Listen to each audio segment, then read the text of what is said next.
Hi, my name is Adolfo. I'm the guitar player, singer, songwriter for Fuegos. This is a critical recording brought to you by Brothers Collective.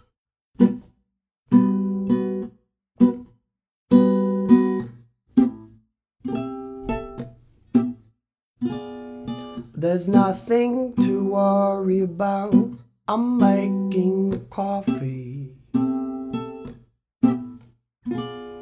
There's clothes all over the stove, red ants on my feet, and I'm barefoot.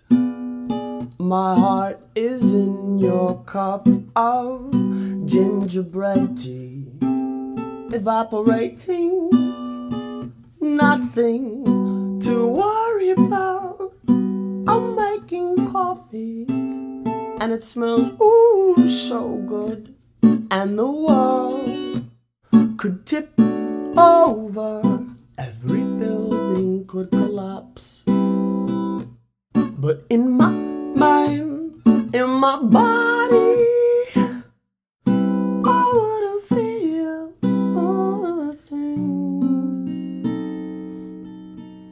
not a damn thing.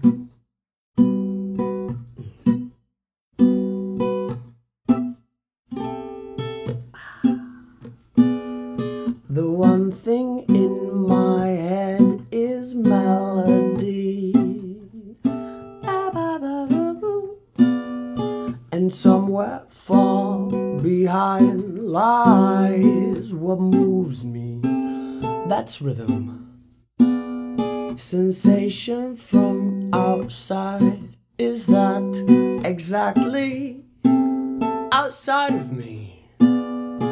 Nothing to worry about. I'm making coffee, and it smells ooh so good, and the world could tip over, every building could collapse, but in my mind, in my body, I wouldn't feel a thing.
All right, Adolfo, you're a part of a band called Mil Fuegos.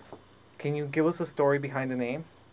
My grandfather was a shoemaker in Cienfuegos, Cuba, among other cities as well. He had many factories, and I remember when I was very young, seeing him wake up very early in the morning and go towards this huge machine that he had. It was a shoemaking machine.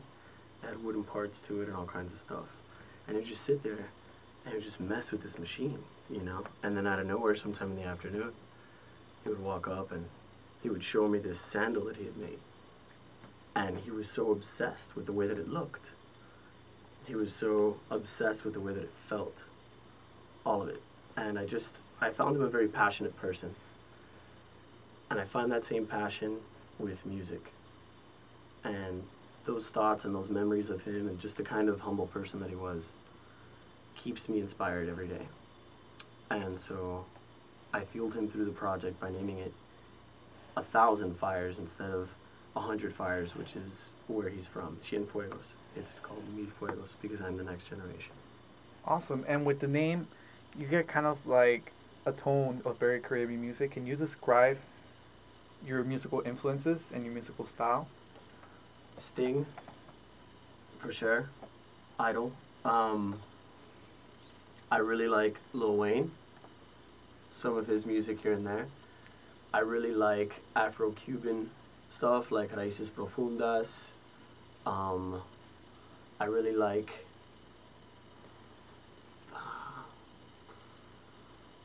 Bonobo, awesome kind of DJ stuff.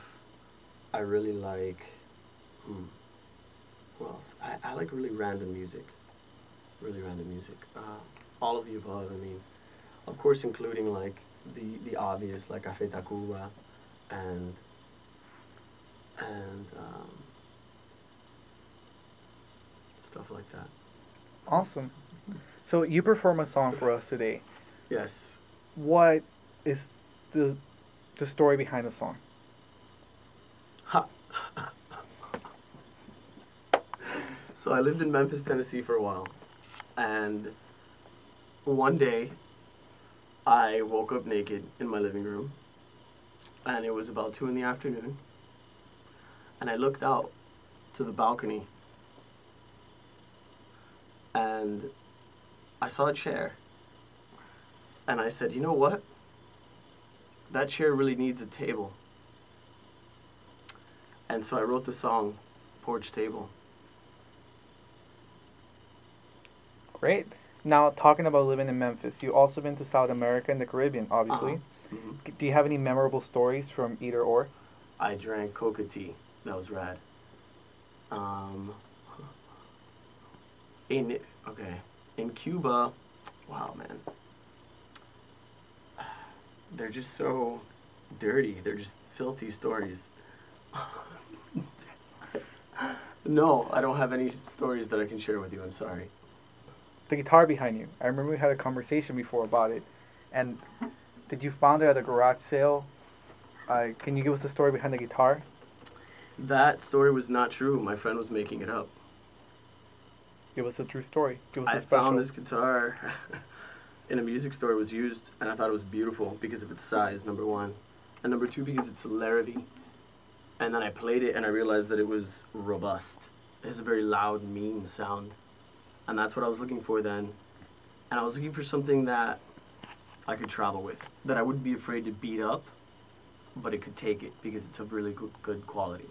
And that's what this is. And what's funny about it is Larrivee actually doesn't like it. He actually doesn't believe that a guitar should be played standing up. Because in classical posture, you are only sitting and you have one leg raised, etc. And so he never makes his guitars with any of these little things for the pickup or for the strap. And so I had to place these on there. So I am blaspheming Larrivee as we speak, and I will for the rest of my life. Although I love his guitars, I think they're amazing. Well, with that being said, it was a pleasure having you in the studio, and hopefully we can do it again soon, Adolfo. Thank you.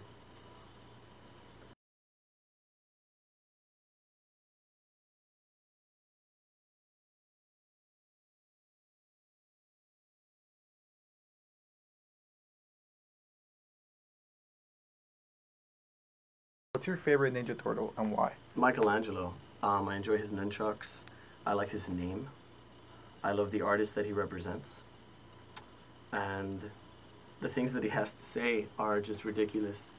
And they make you laugh. And they take you away from the violence of the Ninja Turtle movies.